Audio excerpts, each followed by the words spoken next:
وعلى آل محمد وسلم. أعوذ بالله من الشيطان الرجيم. بسم الله الرحمن الرحيم.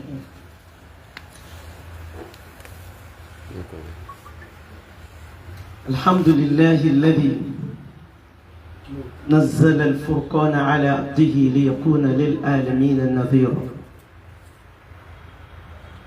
اللهم صل وسلم على سيدنا محمد وعلى آله وصحابه وسلم.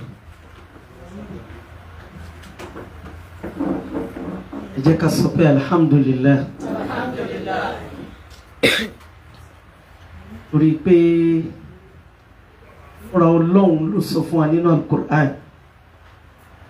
ó ní ma yaf'alu Allahu bi'adhabikum ó ní in shakartum ó tún ní wa amantum ó ní wa kana Allahu shakiran alima. Aya Al-Qur'an yìí òun ló jẹ́ kó yé wa bí ọpẹ́ bó ṣe ṣe pàtàkì tó àti nàtíjà rẹ̀ tí ń bẹ lẹ́yìn ọpẹ́. Ọ̀gá orí kọ́kọ́ ni pé Ọlọ́run bá ṣe wá ní mùsùlùmí, oríire tó ga lélẹ́yìí. Ọlọ́run kó jọ kó má fi ìbínú ẹ̀ yọ wá kúrò ní Islam. Gbogbo aburú tí máa bà lé ọkàn tí èyí ó fi sọ pé òun ṣẹ̀sìn mọ́, Ọlọ́run má jẹ́ ó bà lé wa. Lẹ́yìn náà Ọlọ́run bá ṣàlékún ìkẹ́ àti ìgẹ̀fà Nábì wa Muhammad. Lẹ́yìn ìgbà yẹn àwọn kan ni wọ́n lò lánàá tí wọ́n jẹ́ sabiquna bil khairat. Ọlọ́run ní al-malu wal-banuna zinatul hayati dunya. Wọ́n ní wal-baqiyatu salihatu khayrun 'inda rabbika thawaban wa khayrun 'amala.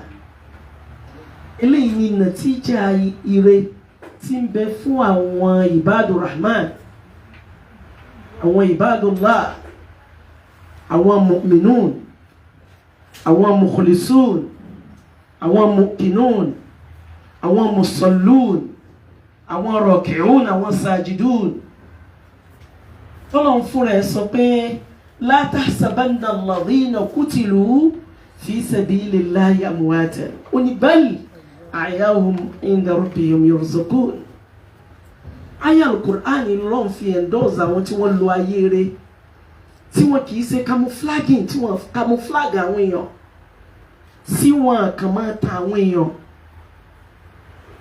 tí wọ́n lò bẹ́ẹ̀ akọmọníkéwò onítẹ̀sùbá tí ń bẹ́nu wọn, oníwàásí tí ń bẹ́nu wọn, tí wọ́n lo rana títí tí wọ́n fi lọ síra pẹ̀lú ìsíra àlùbáríkà. Ọlọ́mọba àṣàlékún kẹ́ gbogbo wọn. Lẹ́yìn náà làwọn kí gbogbo ìmáàmù ayé tó fi dórí bàbá wa ìmáàmù àgbà. Fadilati Sheikh al-alim al-allama Dr. Imam Taliat Yunus Olùṣínà. The reason why tí ó mú mi máa lo àwọn ìbára yìí ó ní pé mo ti sọ̀rọ̀ kan lójú yín tá a lè sọ pé lẹ́yìn yín ni.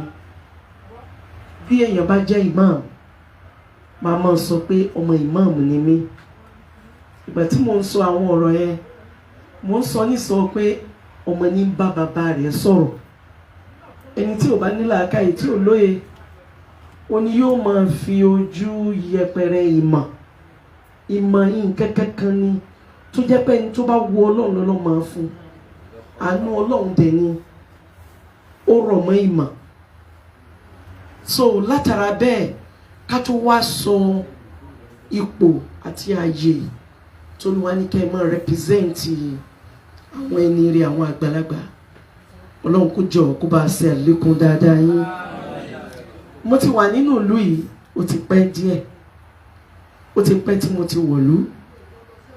Bí mo ṣe wọ ìlú mo kọ́kọ́ lọ bá bàbá wa Soun Ogbomosho. Àwọn ni mo kọ́kọ́ lọ bá sọ̀rọ̀. Bàbá sì sọ̀rọ̀ gẹ́gẹ́ bí abiyamọ gẹ́gẹ́ bí àgbàlagbà, gẹ́gẹ́ bí olùtò ìlú, gẹ́gẹ́ bí olùtún ìlú ṣe. Bàbá sọ̀rọ̀ tí ọ̀rọ̀ náà wà very attractive. Bàbá sì jẹ́ kó yé mi pé tó kàfílà mo ní nà wọ́n ní sóyè ẹ pé ní ṣàṣe mùsùlùmí ìsìlẹ̀ ìgbẹ́jọ́ ọ̀nù sórí imam. Ọ̀rọ̀ tó bá jẹ mọ́rọ̀ ẹ̀sìn tiwa ni, ọ̀rọ̀ ẹ̀sìn tiyín ni. Wọ́n ní gbólóhùn kan làwọn ní, wọ́n ní gbólóhùn ẹyọ kan yẹn ni pé àwọn sọ fún imam wípé àárín ara wọn nílé ọ̀dọ̀ wọn ó ní kí wọ́n ti lọ yanjú ọ̀rọ̀ náà, kí wọ́n sì gbé ọ̀rọ̀ náà wá sáàfin gẹ́gẹ́ bí àgbàlagbà. Inú mi dùn, mo sì appreciate Ọlọ́run lára wọn. Mo sì ti délé, mo ti dénú lé, a sì ti gbọ́ ọ̀pọ̀lọpọ̀ àwọn ọ̀rọ̀. Àmọ́ nínú Al-Qur'an, Ọlọ́run ló sọ pé in ja'akum fasiqun binaba'in, Ọlọ́run ní fatabayyanu. Láyé kan Ànábì sọ pé al-khabar àbí àwọn oní ilmul balagha ni o, kì í sọ̀rọ̀ Ànábì o, àwọn oní balagha ni wọ́n sọ̀rọ̀ náà, sọ̀rọ̀ tí wọ́n pè ní khabar, ipe imma an yakuna sadiqan aw kadhiban. Khabar the investigation gẹ́gẹ́ bí tusibu qawman jahala. Ó ní fakultum, ó ní kí ni bó lọ́nà ti parí ẹ̀, ala ma fa'altum nadimin. Àyá Qur'an yìí ó ní mo tẹ̀lé, mo wá wò pé ó yẹ kí n sálámà sí imam, ó sì yẹ kí mi àti bàbá wa imam ó yẹ ká jọ ní gbólóhùn. Olójẹ́ ń sọ mo ní bílẹ̀ tí olè kò ṣú tó àgbọ̀dọ̀ mọ́ rí imam. Ìgbà tí a wọlé ó ṣe àwọn àlàyé ọ̀rọ̀ fún wa wípé ìbẹ̀rẹ̀ àwọn ti fẹ̀mí sí pé but later ó làwọn rí pé gẹ́gẹ́ bá a ṣe gbọ́ láfẹ́fẹ́ yẹn máa wò pé kí n dọ́dọ̀ ọ̀dọ̀ ìmọ̀ èwo ni láti máa ìyẹn kí la ọ̀rọ̀ mọ́lẹ̀ fún onílàákàyè. Ọlọ́run náà ni wọ́n máa yadhakkaru illa ulul albab. Also, all of our discussion is on our TV. Ó wà recorded. Many people ló ń gbọ́ gẹ́gẹ́ bí èyí tá à ń sọ iná ṣe wà recorded. Èmi gẹ́gẹ́ bí Sayyidat Kafila tí Olúwa ṣe mí ní broadcasters, tó lọ ṣe mí nìkan nínú àwọn cleric, ó ṣe mí ní tọ́líbà, ó dẹ̀ ṣe mí ní Ummul Mu'minat ní gbogbo Ọ̀yọ́ state. With this kini ó jẹ́ kí n wò pé ọ̀rọ̀ tí ń ṣẹlẹ̀ ọ̀rọ̀ ẹ̀sìn, ọ̀rọ̀ tó kàn mí náà ni. Ọ̀rọ̀ yìí sì wà very pathetic, ó wà very sad kí kòsúmọ̀ máa ṣẹlẹ̀ lórí ọ̀rọ̀ religion, especially our religion of peace, tó jẹ́ pé ní gbogbo ìgbà ló yẹ ká máa rí gbogbo ohun tó ní ń ṣe pẹ̀lú àlàáfíà nínú ẹ̀sìn, tó á jẹ́ pé ẹ̀yin dẹ̀ ni mo ti bú kọ́nà ọba kó jọ kó jẹ́ ká ẹ pẹ́ fún wa. Ànábì ló ní sayyidul qawmi khadimuhu. Ó mọ̀ pé ẹ̀ máa wò pé tí Kàfílà ń sọ yìí àwọn areas ìgbà tó di stage kéèmí fúnra mi wò pé ìṣesí àfàtàlẹ́t, ìṣesí wọn yìí very wọ́n vocal, wọ́n very talented. Bí gbogbo àwọn nǹkan ìṣeré ó sì máa ń ní àwọn àsìkò àwọn àgbàlagbà tó bá di àwọn àsìkò kan bí wàhálà bá pọ̀, wọ́n sọ pé hadha zaman sukut. Wọ́n rí pé àwọn ìbára àti àwọn oníjẹ bínú sheikh mo sọ̀rọ̀ dé wípé sheikh ẹnìkan ò lè tú al-Qur'an kan ọlọ́ni yá láyàtì al-batil min bayni yadayhi wala min khalfi. àwọn areas yẹn òun ló gẹ̀yìn inú mi díẹ̀ ó ní mo fi ní bàbá mi ní bá sọ̀rọ̀ jù torí pé mo ń wò pé wọ́n bọ̀ mí yé jù tó jẹ́ máa lò bẹ́ẹ̀ ni pé ẹ ti mọ àwọn tó bí mi àwọn tó sẹ̀ nílẹ̀ àwọn tí mo tara wọn jáde. mo sọ ń bẹ̀ mo ní tí imam tí wọ́n bá jẹ́ ọmọ 15 years tó bá ti lè jẹ́ imam ìlú bàbá mi ni ọmọ ìmáàmù yẹn ní màá jẹ́. ṣùgbọ́n a gbọ́dọ̀ sọ pé àní bàbá bẹ́ẹ̀ ni sọ̀rọ̀ tó bá jẹ́ mọ́tò ànábì náà ní kul haqqa walau kana murra. torí ẹ̀ mo ṣe ní kí n wá láti wá bá yín láti wá rí yín àti bí àti àwọn jàmáà mi. mo ní bó ṣe wulẹ̀ kó mọ torí mi ìsínlẹ̀ nígbà táwọn àwọn sheikh akéwùgbà gold tó wá ń bí mi sí Nàìjíríà àmọ́ nígbà tí mo dé tí mo béèrè àwọn ọ̀rọ̀ kan máa wò pé ó yẹ kí mi náà sálámà sí mi ọlọ́run yóò bá a sàn lékún àlàáfíà mi ẹ dákun ẹ bá ń sàn mí ọlọ́run yóò sì jẹ́ kẹ́ pẹ́ fún wa ọlọ́run wa Muhammad ntí ó jẹ́ kí wá nìyẹn. Assalamu alaikum wa rahmatullahi wa barakatuh.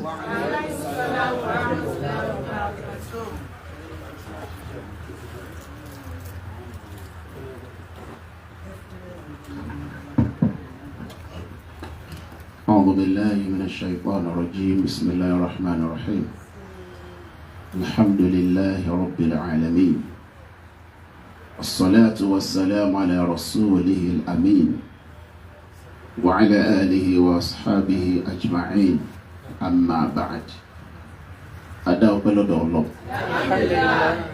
أترى صلاة النبي محمد لن يكيكي تلو أتيت النبي في بابا والحاج إسحاق موراكيو أيلارا tí wọ́n jẹ́ mọ́gàjí ilé imam ní kánsù imam ní Ògbómọ̀ṣọ́ ọlọ́nkọ́ máa ṣàbọ̀ àdúrótì ọlọ́pàá wa ṣe dáadáa fún mi. lẹ́yìn náà mo kí gbogbo àwa jàmáà lápapọ̀ ó jọlẹ̀ jẹ́ pé ó yẹ ká ẹ bá wa jù báyìí lọ máwọ̀ ọmọ pẹ́ ń bọ̀ bá ṣe bá ọmọ pẹ́ ń bọ̀ ní bàbá gbogbo kánsù imam ń kalẹ̀ àtàwọn míì tí ó lẹ́tọ̀ọ́ kẹ́ẹ̀bá ẹ̀fẹ́ débi tán ni wọ́n sọ pé Alhaja Kaola ń bọ̀ lọ a sì gbọ́dọ̀ gbọ́ pé irú yín ń bọ̀ káwa fojú pa yín rẹ̀. ó kí gbogbo ẹ̀yin jàmáà tí ẹwà ń tòsí mọ́ṣáláṣí tẹ́ ẹjọ́ yín wa ọlọ́kùn bá mi san yín lẹ́san dáadáa. mo kí àlejò wa pàtàkì Alhaja Kaola níjọba lóhùn ọmọ yín lẹ Yorùbá yìí ó túmọ̀ sí gbogbo sí ní ojú ọ̀nà dáwà lẹ́yìn bá wà lójú ọ̀nà dáwà yóò ti mọ̀ yín kódà ti pẹ́ èyí ti mọ̀ yín ti pẹ́ látìgbà tí mo ti wà ní Abẹ́òkúta ni mo ti mọ̀ yín. gbòòrò yìí kan bẹ lábẹ́òkúta tá a jọ jẹ́ alájọṣepọ̀ dáadáa Ummu Tamim Saida tí ó fẹ́ Dr. Abdulatif Abdulrahman owó gbàtẹ́ fi máa wá sábẹ́kúta láti wá ṣe program àbúrò yẹn máa jọ yín lórí rédíò dáadáa. wọ́n ní lecturer ní lásùbà bẹ́ẹ̀ni kan náà lecturer wọn ní lásùbà dókítà tó bí lòun náà bẹ́ẹ̀ni ọlọ́run wọlé àṣeyọrí yín kójú òun náà ṣàṣeyọrí.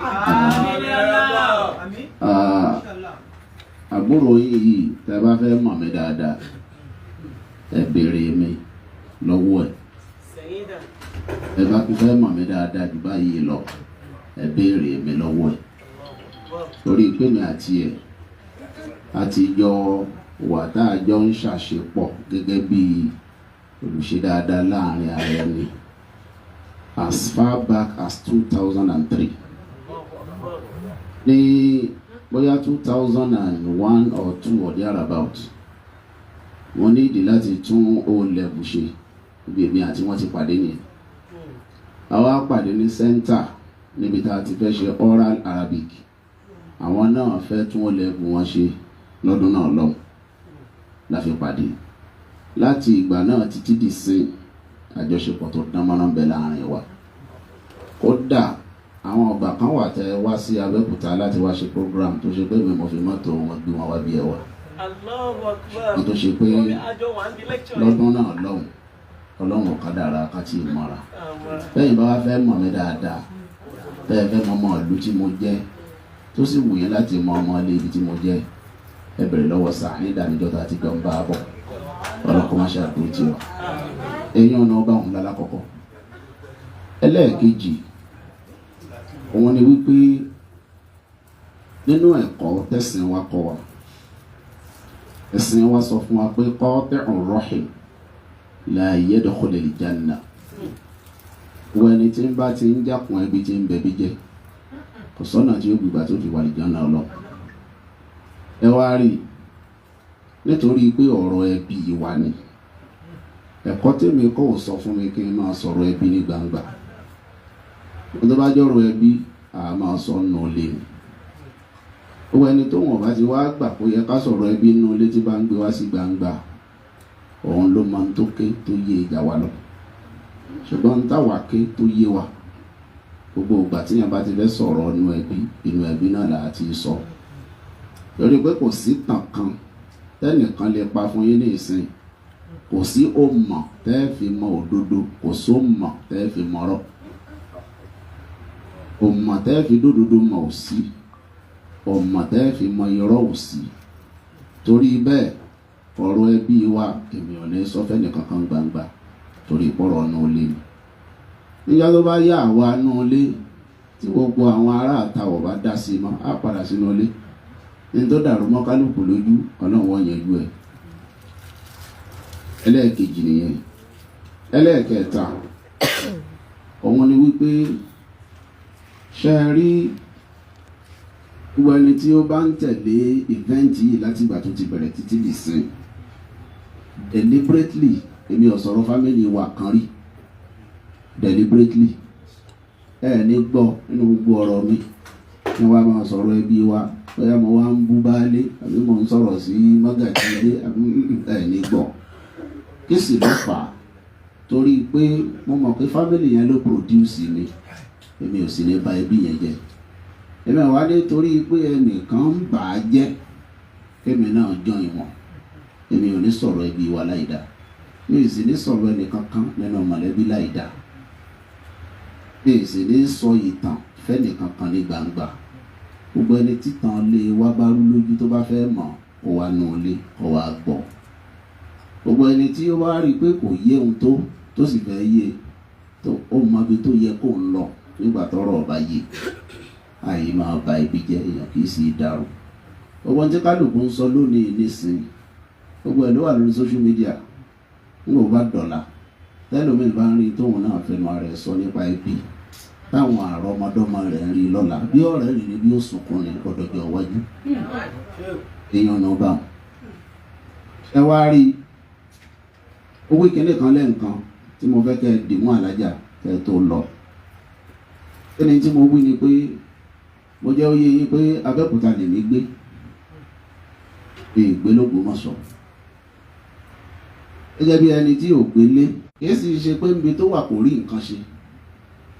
Inú mi dùn gan, mo ti júwe àbúrò yín kan tó jẹ́ ẹ̀jẹ̀ yín tẹ̀lé mi léèrè. Nígbà mo wà l'Abẹ́òkúta, mi ì ṣẹni tó ń rùn pa. Tá a bá sọ pé gbà tí ò rí ibì kan lọ nífẹ̀ẹ́ lọ́bì kó n fẹ́ jẹ lè mọ́mọ́ kò lè jẹ́ èèyàn. Ó ti jẹ́ imam ní Abẹ́òkúta láti 2014 ni mo ti ń jẹ́ imam. Kì í ṣe ìmáàmù abúlé o,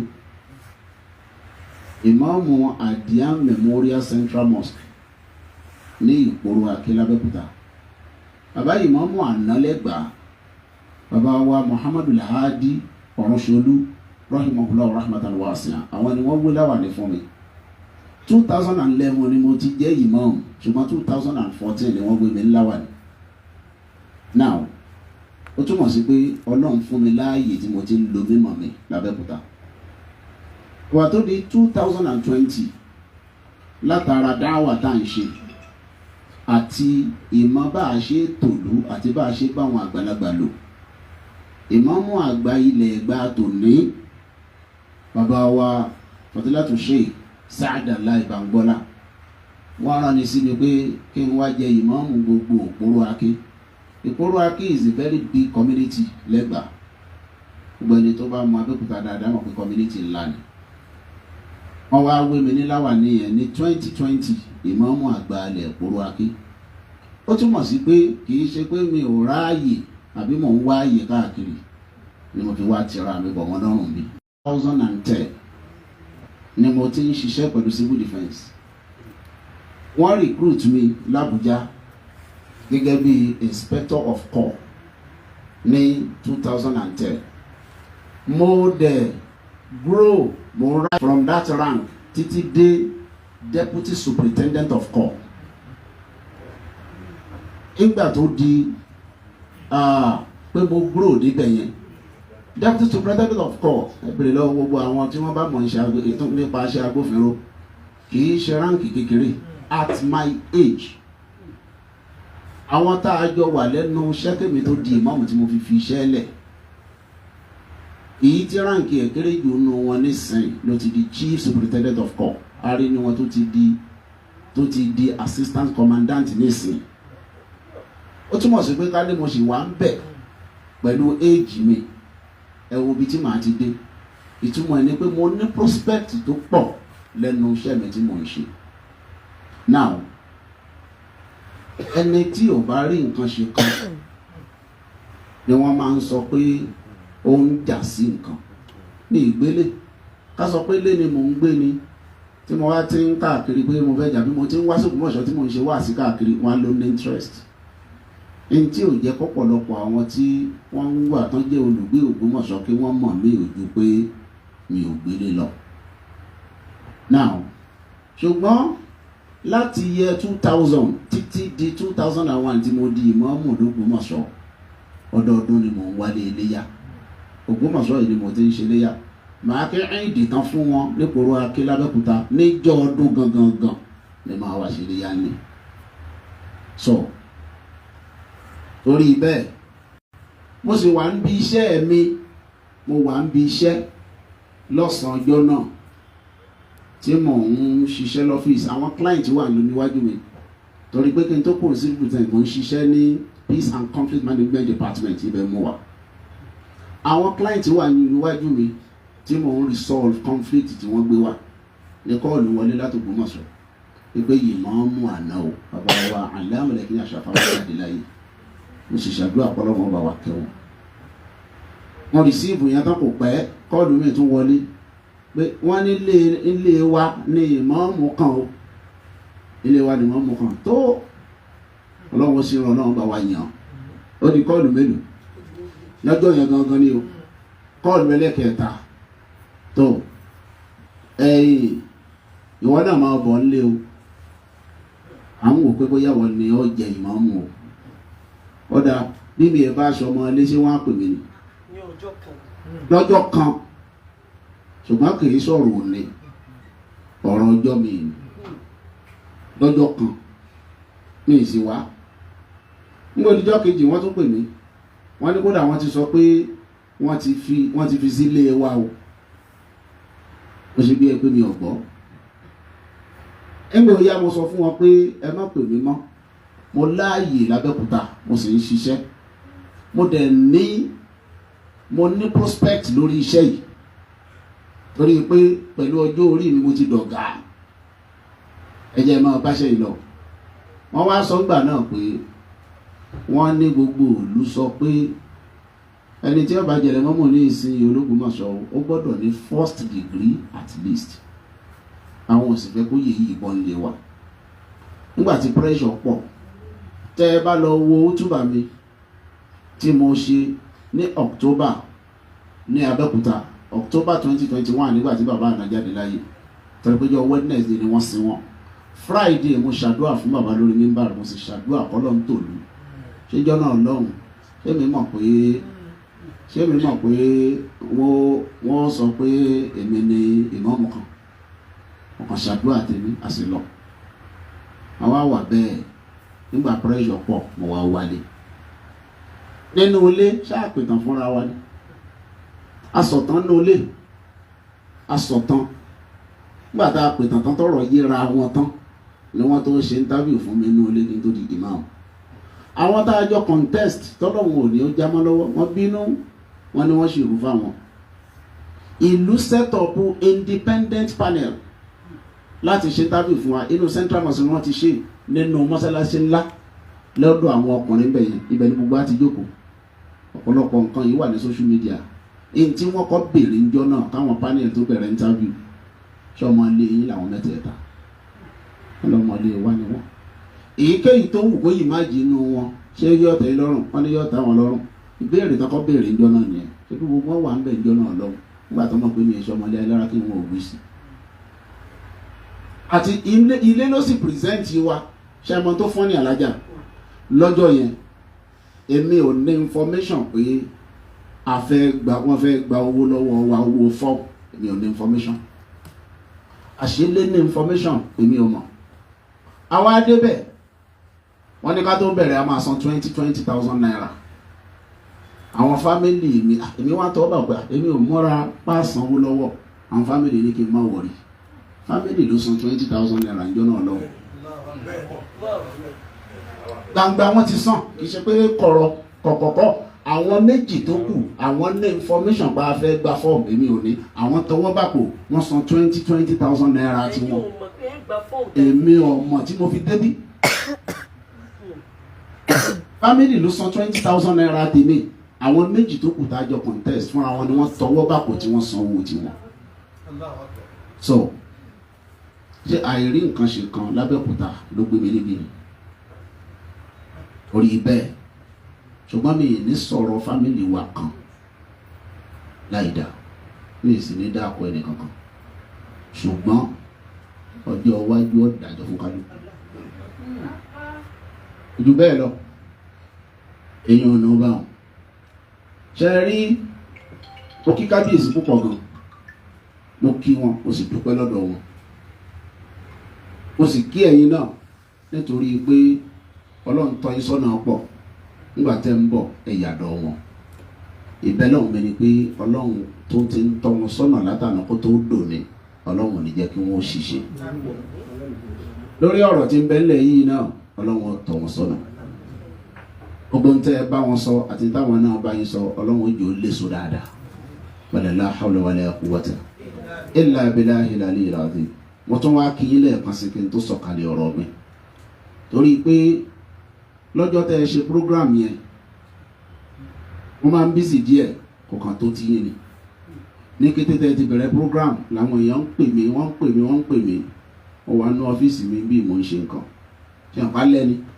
nígbà mo ṣe tán lọ́fíìsì bí mo ṣe ń lọlé kọ́ọ̀lù ń wọlé èmi àti àmọ́gàjì náà lájọ ń lọlé kọ́ọ̀lù ń wọlé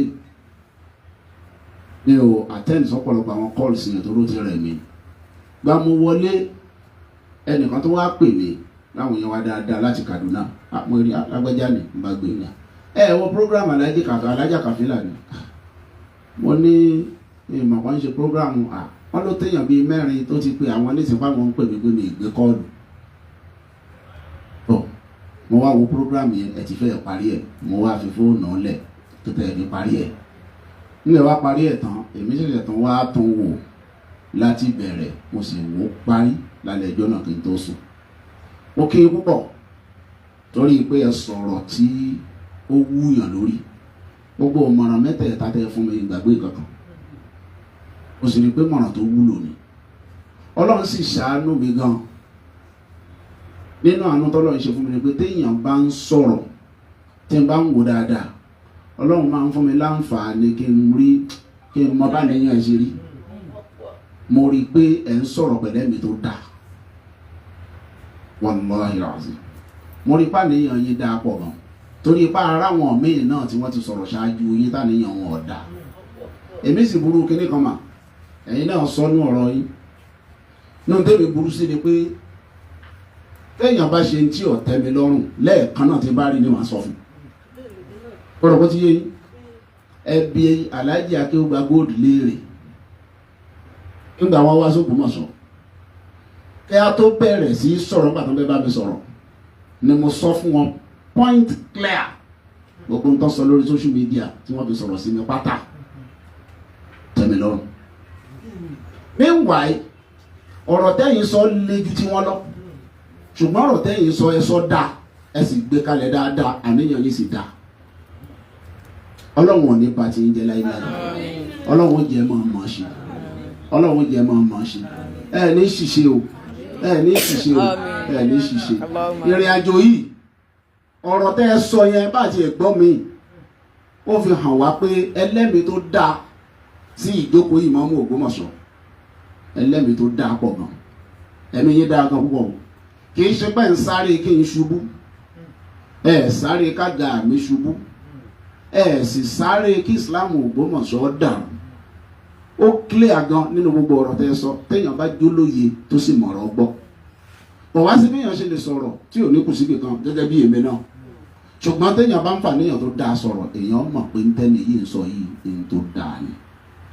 Mo rò bó ti yé ní tí mo kàn fẹ́ wí sí i ń bẹ̀ kí ẹ lè mọ̀ pé mo gbọ́ yín dáadáa.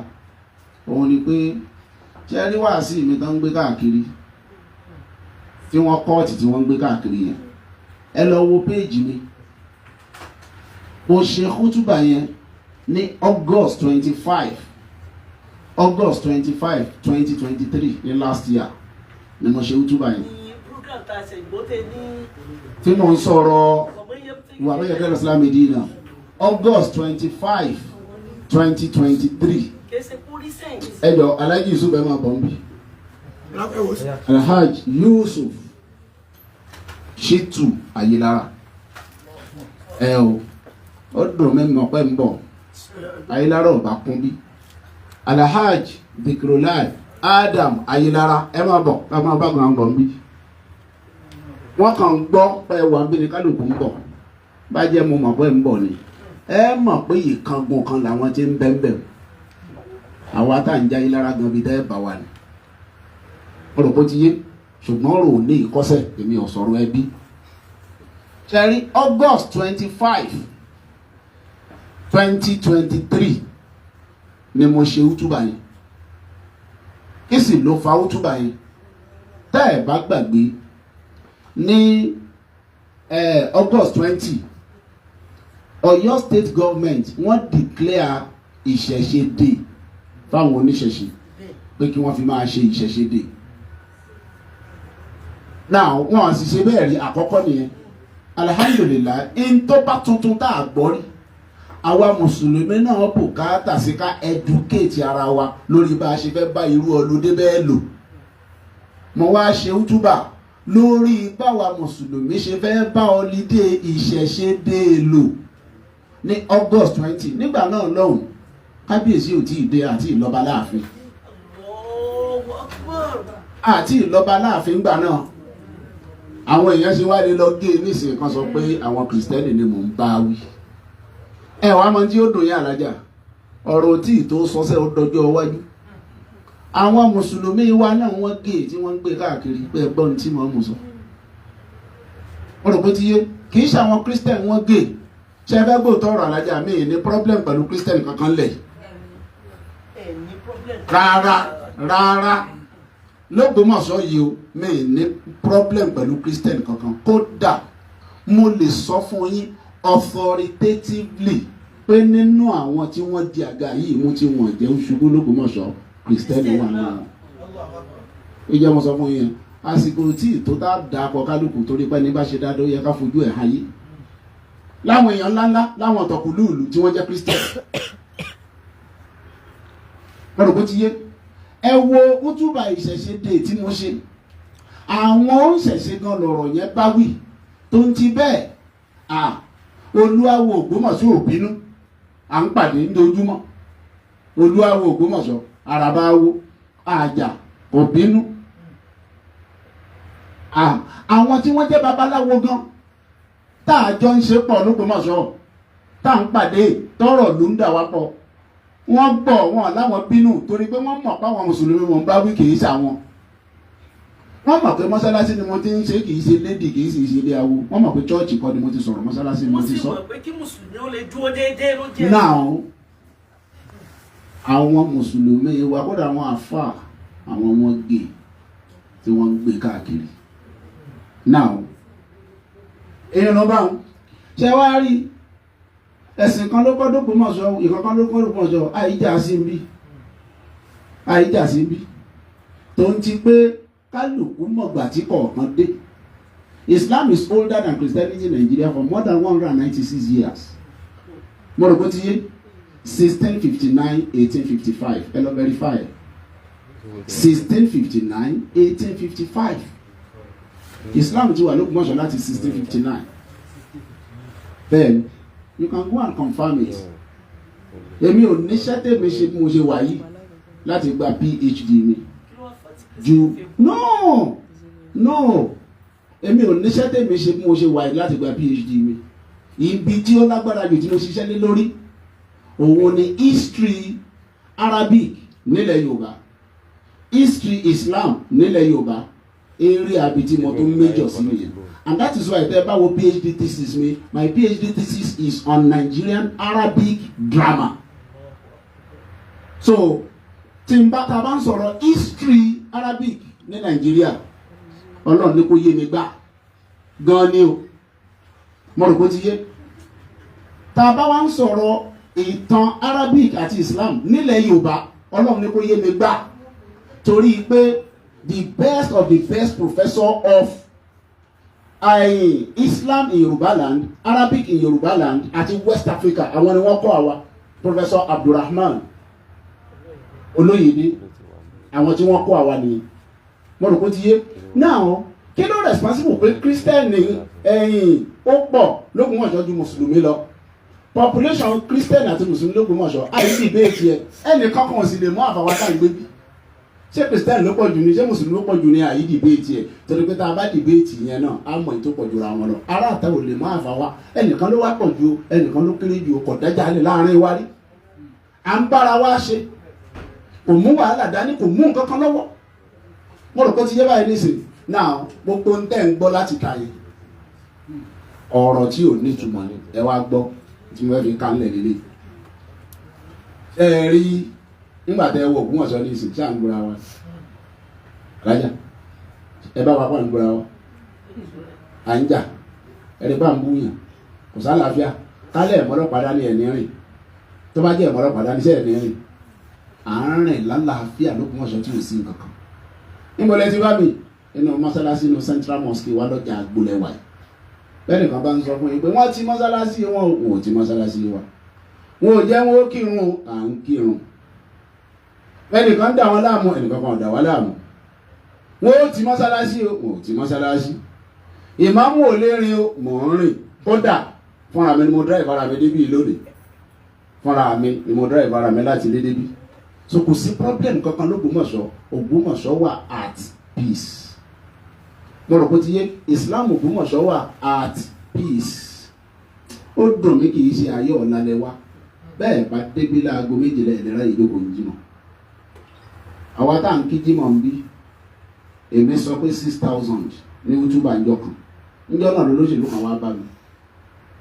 Olóṣèlú yẹn ní ìmọ̀ tó ṣe pé wọ́n máa ń dìídì rán wọn lọ ní pé ẹ lọ wo bàbá fẹ́ kàǹpé àwọn Bọ́lálé lọ téèyàn pọ̀ sí o. Ó láwọn mọ̀ pàwọ́ tá à ń kírun ń bí less than 8,000 every Friday. Ẹnìyàn òun ìjọ náà mo mọ nọ́mbà ọ̀kadà tó kírun àbùkátà sí kí wọ́n dáàbò bo ẹ̀mí àti dúkìá wa. So torí bẹ́ẹ̀ àlàáfíà ń bẹ l'Ògbómọ̀ṣọ́, kò sì sí láburú. Wọn bàbá mi tí wọ́n ṣe wọlé mo kí wọn. Alhaji Ishaq Moraki Ayilara ni. Ṣé nígbà tí mo di imam, Alhaja ṣe ń gbọ́ dáadáa. Ẹ mọ̀ pé kò sí problem náà lè wà o. Àwọn kan ni wọ́n wọbẹ̀ tí wọ́n create artificial problem. Ẹgbọ́n tí mo pè artificial problem. Now nígbà tí mo di imam, ilé ìmáàmù 6 ní l'Ògbómọ̀ṣọ́ yẹ bá ṣe bá. Nínú council imam gẹ́gẹ́ bí ti Ìbàdàn, ṣe mọ̀ pé mọ́gàjí ń bẹ Ìbàdàn, àwa náà ní mọ́gàjí l'Ògbómọ̀ṣọ́. Ilé ìmáàmù kọ̀ọ̀kan ni ó fi mọ́gàjí lẹ̀ láti wá jókòó. Níjọ́ náà lọ́hùn kò sí mọ́gàjí Ayilara náà cabinet. Mo wá padà lọ nú ilé, a ní ìdí mọ́gàjí o tí ó jẹ́ mọ́gàjí tiwa. Ilé ló kọ lẹ́tà wá ṣé council ìmáàmù pé Alhaji sí àkùnrà kìí ayélujára làwọn yàn tí mi bá aṣọ ọmọ inú ilé bó lè ṣe lọ́nà èmi náà sì àdírẹ́sì lẹ́tà sí táwọn fìdí mọ́gàjì bàbá wa wọ́n jókòó yìí bàbá wa ni wọ́n jókòó yìí àtàwọn míì ká ní mo mọ̀ pẹ́ ń bọ̀ bádìjọ́ mi ẹwí fún mi pẹ́ ń bọ̀ o torí bí nìkan ayélujára nìkan ló yí ó pọ́n bí lẹ́ẹ̀fì mọ̀ pé àwọn tẹ́ ẹ lọ bá ń bí tẹ́ ẹ ti lọ bá wọn ìgùn kan ni wọ́n ọmọlé wa ni wọ́n o àwọn òpè wọn lọ́mọ àlè o àwọn òpè wọn lọ́mọ ẹrú o ni wọ́n wá kéwú lé wa o ọmọlé ayélujára làwọn náà bíi tiwa ṣùgbọ́n ìgùn kan ni wọ́n kódà ń bí tẹ́ ẹ ti lọ bá wọn yẹn ilé ayélujára kọ́ níbẹ̀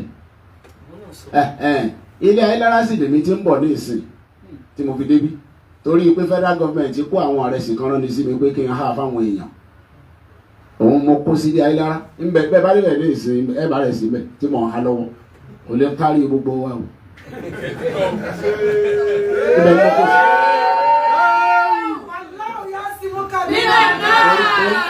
ẹ gbọ́ pé kò lè wọlé o kò lè wọlé o kò lè wọlé ibẹ̀ ń bójú àrẹsì sí kódà ìmáàmù kò yí ilé tó rán ni wá ibẹ̀ ló ti lọ kó tiẹ̀ ní ìsìn ìmáàmù kò yí ilé ibẹ̀ ló ti lọ kó tiẹ̀ ní ìsìn wọ́n bẹ́ yìí ń bẹ̀ ibẹ̀ kálukú ti lọ kọ́ wọ́dà bẹ́ẹ̀ lómìn náà bá kó tiẹ̀ ní ìsìn ibi tí ó ti kó nù wọ́n sì ní ò lè wọlé torí bẹ́ẹ̀ ibẹ̀ lẹ ti lọ kó tó MC ń bẹ nu ọkọ̀ yín tẹ́ kó kò lè wọlé ìbátan kò lè wọlé ọ̀rọ̀ tí ò ní túmọ̀ ní bẹ́ẹ̀ bá débẹ̀ ní sẹ́yìn bá mátíráàsì ẹ bá fáànù nínú yàrá mi kódà mo tó ṣẹ̀ṣẹ̀ tán kùn nígbà tí ọdún àwẹ̀ ń bọ̀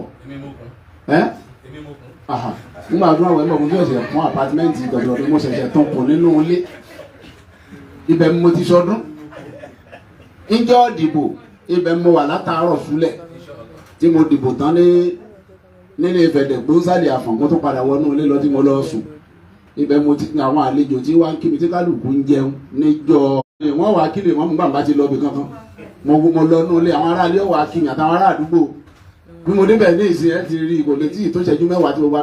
so torí bẹ́ẹ̀ gbogbo ń tẹ̀ ń gbọ́ yẹn àhesọ ọ̀rọ̀ lásán ni ọlọ́run kọ́ wọ́n ṣe bá wa dúró tì í àdúrà wa ni pé ọlọ́run tó sọ yín débí yóò bá wa dá yín padà sílé pẹ̀lú. kí n tó confess lẹ́ẹ̀kan sí mo gbádùn yín gan program very very interesting very very interesting thank you very much and God bless you jazakumullahu khairan.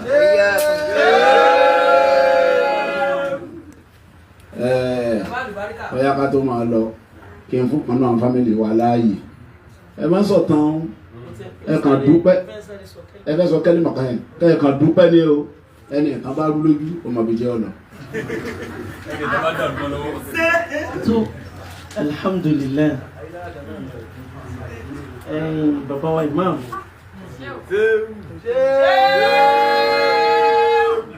gbogbo wa pátá ìgbà tí a parí ọ̀rọ̀ ní ilé yín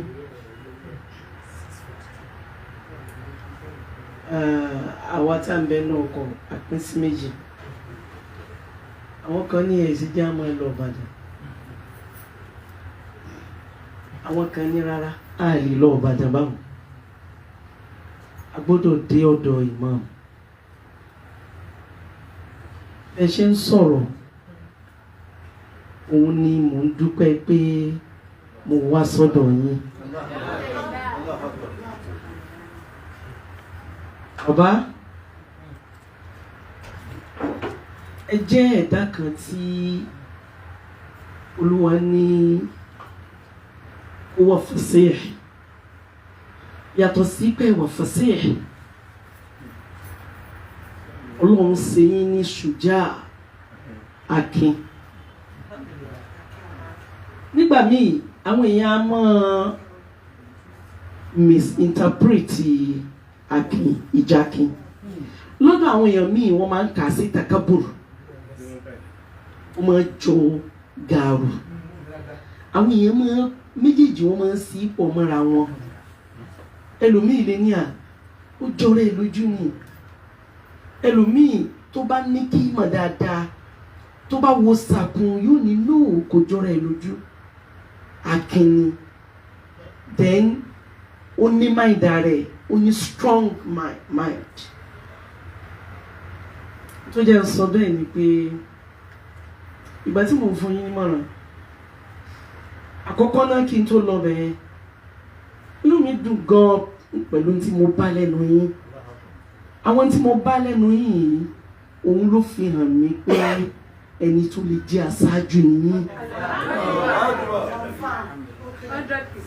àwọn ọ̀rọ̀ yìí ẹni Ọlọ́run bá ní kó jẹ́ aṣáájú ìní máa ṣe bẹ́ẹ̀ ti ṣe torí pé náà Al-Qur'an Olúwa ní ayyuhan nas Olúwa ní taqu rabbakumul ladhi khalaqakum min nafsin wahida ó tún ní wa khalaqa minha zawjaha ó ní wa bassa minhuma rijalan kathiran wa nisaa ó wá ní wattaqullaha alladhi tasaaluna bihi wal arham ó wá ní inna Allaha kana alaykum raqiba eléyìí ló fi hàn pé gbogbo ẹnikẹ́ni tọ́lọ́mbá ní kó mọ tí wọ́n ń pè ní ẹbí oní máa ṣe bẹ́ẹ̀ tí ń ṣe Ọlọ́run yóò wọlé àníyàn rẹ̀ tó rí mi pé torí mo mọ̀ pé àníyàn rẹ̀ lẹ fi sọ̀rọ̀ yẹn Ọlọ́run yóò bá wa tò ó torí pé mo mọ̀ pé tó wù ní òní kí nǹkan náà kó má sí controversy kó má sí wàhálà kó má sí fìtínà Ọlọ́run yóò bá wa lé wàhálà lọ yóò sì jẹ́ kí ìfàyàbalẹ̀ ọ wà. Bàbá ẹ̀yin fúnra yín lẹ expose ilé yín sẹ́yìn ò mọ̀ ni ẹ̀yin lẹ expose ilé yín mo sọ nílé yín kí n tó bẹ̀rẹ̀ ọ̀rọ̀ mo ní tí a bá ń sọ̀rọ̀ Ògbómọ̀ṣọ́ bí anybody bá ń bọ̀ láti anywhere lágbàáyé wọ́n mọ̀ bèrè pé ẹjọ́ nbolẹ̀ Ayílára tí wọ́n bèèrè pé torí kíni wọ́n ní Imam Ogbomosho lójúwe ilé Ayílára fún wa ẹ̀yin náà ń sọ fún wa ní ọwọ́ ahọ́n àti dáadáa tẹ̀yìn fi ròyìn ilé yín ó jẹ́ àmọ́lé yín ṣẹ́yìn ò mọ̀ ní bàbá Imam náà yà tẹ́tí wá rọ́ọ̀lù mi ó ní ìgbà tí mo fún yín ní màá tí mo wá mú conclusion wa tí mo wá sọ̀rọ̀ ẹ̀sìn ní ìsìn number one ẹni tí ò bá jẹ́dò ń gbò jẹ́ pé different courses ló wà ní university ẹni tí ò bá dẹ̀ jẹ́dò nípa ọ̀rọ̀ pàápàá jùlọ tó bá ní ń ṣe pẹ̀lẹ́sìn àti how tí many people àti intention ọ̀pọ̀lọpọ̀ àwọn èèyàn nínú Ògbómọ̀ṣọ́ yìí àti rí ọkọ àtìyàwó tí wọ́n ní different churches tí àwọn maintain church ọ̀tọ̀ tọkọ náà maintain church ọ̀tọ̀ nínú Ògbómọ̀ṣọ́ yìí náà ni. lẹ́yìn náà tàbá ní kàkà church àti mosque tí ń bẹ l'Ògbómọ̀ṣọ́ church Ògbómọ̀ṣọ́ pọ̀ ju mọ́sálásí ibẹ̀ lọ. so báwọn yẹn bá sọ yìí pé ó dá o àwọn Christian o àbúrò mi tẹ̀ ń sọ̀rọ̀ èyí ọ̀pọ̀ pé ilé ọkọ lọ́wọ́ àdọ́kítọ̀ ló fẹ́ ó fún ẹ nífẹ̀ẹ́ education tó nísìnyí tó náà di doctor ni Sẹ̀ríndà lórúkọ rẹ̀ doctor lọ́kọ ẹ̀ doctor alábẹ́rẹ́ lọ́kọ ẹ̀ àbí doctor ní operation lọ́kọ ẹ̀ òun sì jẹ́ dókítà oníwèé alhamdulilayi bó tiẹ̀ jẹ́ pé orí presentation yín lèmi ti mọ̀ yín bàbá ṣé wá rí tí ń ṣẹlẹ̀ yẹn n tó nọ́mà ni n tí àwọn èèyàn fi máa tààyàn fọ́ta ni n tó bí mi inú jù nìyẹn tó jẹ́ kí n jáde ṣé ìmọ̀mù nídìí àti wàá máa sọ lásìkò jẹgbọ̀n wípé wà máa yẹ tẹ́lẹ̀ gẹ́rẹ́ Islam ìdí wọn nídìí irú lẹ́jọ́ yìí ọ̀tọ́ ọmọ ẹ̀pọ̀ sí ni wàhálà wà ní ilẹ̀ àwọn èèyàn ń sọ̀rọ̀ pé kòsúmọ̀ wà láàrin ẹ̀yin àfi ni mo ti mọ̀ bí ò sí kòsúmọ̀ láàrin ẹ̀yin àti bàbá kábíyèsí fúnra wọn nínú àwọn tí wọ́n fi bá mi sọ̀rọ̀ bàbá wọn ní wọ́n ń sùn lọ́wọ́ wọn tí ìrẹ́dì rárá láti wá sáàfin ọ̀pọ̀lọpọ̀ àwọn àlejò ti wà láàfin bá wọ́n wá sẹ́kítírì wá pé bàbá pé Alhaja Kaola ti dé láti Ìbàdàn bàbá sì gbéra lẹ́ẹ̀kan náà bàbá sì ń bọ̀ èmi lẹ́ni àkọ́kọ́ tí kábíyèsí ọkọ̀ dá lóhùn wọ́n ní ká má ti jẹ́ kálejò mi ò wọlé ẹ jẹ́ káwọn àtẹ́ǹdì sí kàfílà tó wá láti Ìbàdàn náà ilé ìdùnmọ́ mi nu wọ́n wo kékeré mi wọ́n wo bí mo ṣe mọ́ pẹ̀lú ọlá wọn pẹ̀lú dáúlà wọn pẹ̀lú gíga wọn pẹ̀lú àlùbáríkà wọn pẹ̀lú àpọ́nlé wọn pẹ̀lú oríire wọn wọ́n dẹ̀ àwọn àgbàlagbà wọn ní wọ́n kiri mo tó ifá iná dọ́ ifá mọ̀rẹ́ta ìlú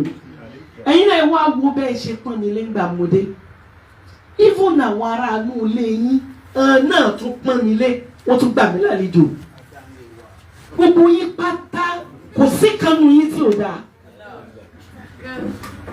kọ̀ wá sí ibi tí ó lè máa dùn tó bá dàsìkò kan ìkànfẹ́ lọ́jà ẹ̀ ọlọ́wọ́ láì lórúkọ ẹ̀ kó wọ́n lá pé inú ọ̀rọ̀ tẹ́ sọ yìí ni mo fi hàn pé ànílẹ̀ kan sí ló fi hàn nípa ṣáájú ni imam ẹ ṣáájú náà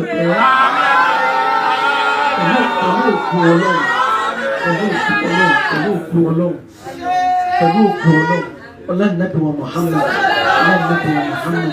kó tó di pé bàbá wo sọ̀rọ̀ àdúrà láfi kásẹ̀ rẹ̀ olúwa ti kádàrá pé àsìkò tí ń wà rè ọlọ́run ti kádàrá pé bí ń ṣe bá yín rè inú mi sùn dùn pé mo bá yín dáa inú mi dùn pé ẹ fi ìfẹ́ gbọ́ mi ẹ rí pé bí mo ṣe ń lò náà mo fi bàlágà sọ àwọn àròbíyà mi bẹ àwọn Quran kan bẹ tí mo kà tí mi tú àwọn ọ̀rọ̀ kan bẹ tí mo sọ lára tí mi tú torí mo mọ̀ pé tí mo bá sọ̀rọ̀ onímọ̀ ni olóye ni onílàákàyè ni inú mi dẹ̀ dùn pé gbọ́ mi yé pẹ̀lú ògbó ọlọ́run ní pé mo ṣe mọ́ ọmọ tí ẹ fi wù ayé ọgbọ́n bá a ṣe wà láfẹ́fẹ́ náà inú mi dùn wípé ó ti ẹ̀bùn sáfẹ́fẹ́ àwọn èèyàn gbọ́ yín wọ́n sì gbọ́n tó jáde lẹ́nu yín bọ́lá wọn bá lékè ọlá ṣe ṣe yìí pẹ̀lú ògbó ọlọ́run ẹ̀ ní kú rèwerèwe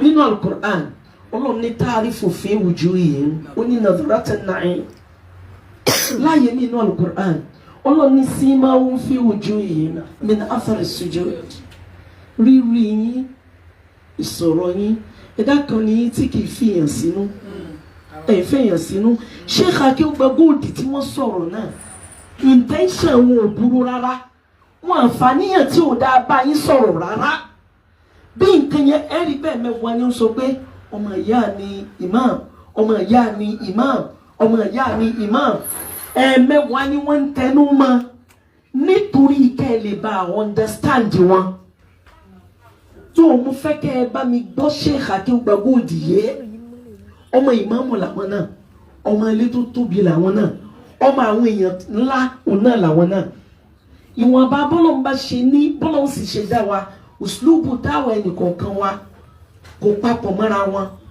látara bẹ́ẹ̀ gbogbo ẹnikẹ́ni ara tí mo sọ fún yín nìyẹn bàbá ìmọ̀ nǹkan tí mo sọ yín tó wá repeat ẹ̀ lójú yín ká ẹ má fi ròyìn pé tí mo sọ nígbà lójú yín o bí kàfílà bá rí mi kò ní sọ nítorí wàá tún sọ torí pé olúwọba àlékè ọlá ó ṣe yín ní ó jẹ́ kẹ́ ẹ wà gáàlì àyè tẹ́ ẹ wà yẹn àyè tó nípọn ní àyè táwọn èèyàn ó ti máa tọ́ yín ní àwọn èèyàn máa fi yín ní hàn àwọn èèyàn máa tọ́ yín níjà àwọn èèyàn máa wájà yín wọ́n máa wá ẹ máa disappoint àwọn èèyàn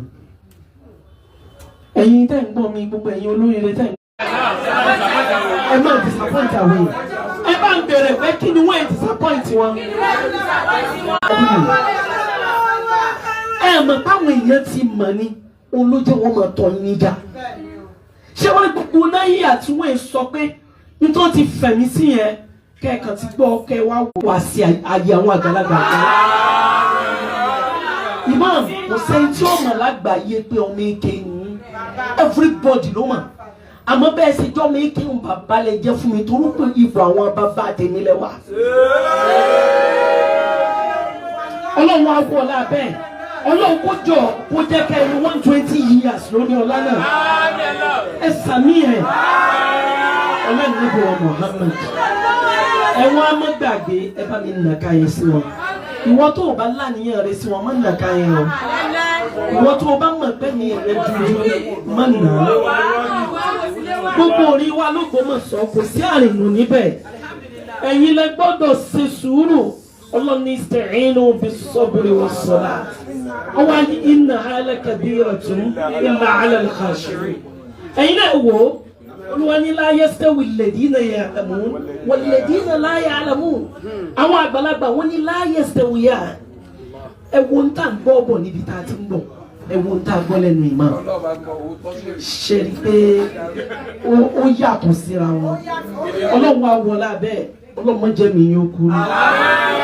Ọlọ́run má jẹ́ nájà wọ́n. Ọlọ́run dákun má jẹ́ nájà wọ́n. Ọlọ́run má jẹ́ nájà kankan. Ọlọ́run dákun má padà lẹ́yìn. Ọlọ́run bẹ́ẹ̀ bí wọn Muhammad. Ọlọ́run bẹ́ẹ̀ bí wọn Muhammad. Fi Ọlọ́run lára yọ Ọlọ́run bá fi àwọn náà. Gbogbo Ọlọ́run wá dákun kó jọ kó bá bùtútù sí. Ọlọ́run bá bùtútù sí. Ọlọ́run bá bùtútù sí. Ọlọ́run bẹ́ẹ̀ bí wọn Muhammad. Ìgbà tí bàbá wa Imam Ọ̀fà tí wọ́n bá yín sọ̀rọ̀, bàbá sọ̀rọ̀ lẹ́yìn ìgbà mo parí lẹ́kṣọ̀ yẹn, mo á padà gbọ́ lẹ́kṣọ̀ tí bàbá ṣe fún yín. Ipò tẹ́ wà yìí ipò tó lágbára ni. Mo ń bẹ ní hajj lọ́dún kan ní year 2002. Ó ní mo rí àwọn mẹ́wàá tí wọ́n ń ṣe tawaf, wọ́n ń ṣe nǹkan míì ní Baitul Atiq, èpè ni wọ́n ṣe fún Imam Ọ̀fà títí tí wọ́n fi parí tawaf méjèèjì. Èpè yẹn wá padà ṣáàdúà fún bàbá wa Imam Ọ̀fà. Gbogbo ẹni ó bá ti lè ronú aburú sẹ́ńtì ń bẹ nípò gbígbà. Ohun tí ní béèrè fún rẹ̀ Ọlọ́run ní padà lẹ́yìn. Allahumma salli ala Muhammadin wa ala ali Muhammadin wa sallim. Allahumma salli ala sayyidina Muhammad wa ala ali Muhammad wa ala Muhammad wa ala Muhammad wa barik ala Muhammadin wa ala ali Muhammad kama sallaita wa rahimta wa barakta ala Ibrahim wa ala ali Ibrahim fil alamin innaka Hamidum Majid. Allahumma أنت الله لا إله إلا أنت ولا إله غيرك ولا حول ولا قوة إلا بالله. لو أنزلنا هذا القرآن على جبل لرأيته خاشعا متصدعا من خشية الله. وتلك الأمثال نضربها للناس لعلهم يتفكرون. والله الذي لا إله إلا هو عالم الغيب والشهادة والرحمن الرحيم. والله الذي لا إله إلا هو الملك القدوس السلام المؤمن المهيمن العزيز الجبار المتكبر سبحان الله عما يشركون. والله الخالق الباري المصور له الأسماء الحسنى يسبح له ما في السماوات والأرض وهو العزيز الحكيم. اللهم لا تدع لنا ذنبنا إلا غفرته ولا هما إلا فرجته ولا دينا إلا قضيته ولا مرضا إلا شفيته ولا مريضا إلا عفيته ولا عدوا إلا كفيته ولا حسدا إلا ذللت لنا ولا طالبا إلا نجاته ولا حاجة من وجد ولا آخر إلا قضيته يا أرحم الراحمين ويا رب العالمين ولا حول ولا قوة إلا بالله. صلوا على النبي صلى الله عليه وسلم. Alaja wọ́n ní kẹ́ bá wọn kírun lọ́la o, wọ́n ní kẹ́ má lọ lọ́nà pé kẹ́ kírun lọ́la ẹ̀dá àwọn fásitì ní lọ sọ bẹ́ẹ̀, wọ́n ní kẹ́ wá wọ mọ́sálásí lọ́la. Sọlú ọ̀lẹ́ má lọ lónìí. Sallallahu alaihi wasallam. Àbá àti alógun náà sọ ní. Adúpẹ́ lọ́dọ̀ Ọlọ́run. Alhamdulillah. Adúpẹ́ lọ́dọ̀ Ọlọ́run. Alhamdulillah. Adúpẹ́ lọ́dọ̀ Ọlọ́run. Alhamdulillah. Àfi ìfún ànábì wa Muhammad sallallahu alaihi wasallam. Àwa fi ẹ̀mí ìmoore wa hàn fún Alhaja wa Kafilat. Ọlọ́run ọba tí ọkọ yín máa ṣe kò ní sí lọ́nà láéláé. Ọlọ́run ọba tí ó ní kí ẹ máa jẹ ẹni àpọ́nlé kò ní sọ yín dẹnu àbọ̀. Òní èsì ọjọ́ ọ̀rọ̀ gẹ́gẹ́ bí bàbá wa ìmáàmù ṣe wí. Ṣùgbọ́n mo á sọ kankan lórí mẹ́ta. Àkọ́kọ́ ọpẹ́ tí mo bá yín dún lọ́dọ̀ Ọlọ́run tí mo fi ẹ̀mí ìmoore hàn sí yín. Mi sábà wo ọ̀rọ̀ ìsọkúsọ tí wọ́n bá sọ lórí platform. Ṣùgbọ́n ní alẹ́ àná ni mo kàṣàdédé sí ọ̀kan tí ẹnìkan sọ̀rọ̀ ní orí yín pé tí ó bá dá sọ̀rọ̀ Ògbómọ̀ṣọ́ kó wá s'Ògbómọ̀ṣọ́ bí ìgbà tó ṣe pé bóyá àbẹ gbọ́rọ̀ yín àbí wọ́n sọ fún yín ẹ wá s'Ògbómọ̀ṣọ́. ìmọ̀ èmi kan wá tèmi. ìwọ tẹ wá s'Ògbómọ̀ṣọ́ ẹ wá ṣèwádìí tí ń ṣẹlẹ̀ l'Ògbómọ̀ṣọ́ Ọlọ́run sì fún yín ní ìwọ̀nba rí nínú tí ń ṣẹlẹ̀ l'Ògbómọ̀ṣọ́ nítorí gẹ́gẹ́ bí bàbá imam ti sọ̀rọ̀ ní ìsọjọ́ ọ̀rọ̀ tí a bá ní ká máa sọ̀rọ̀ ẹ tún rí wúlẹ̀wúlẹ̀ jù bẹ́ẹ̀ lọ. ẹlẹ́ẹ̀kejì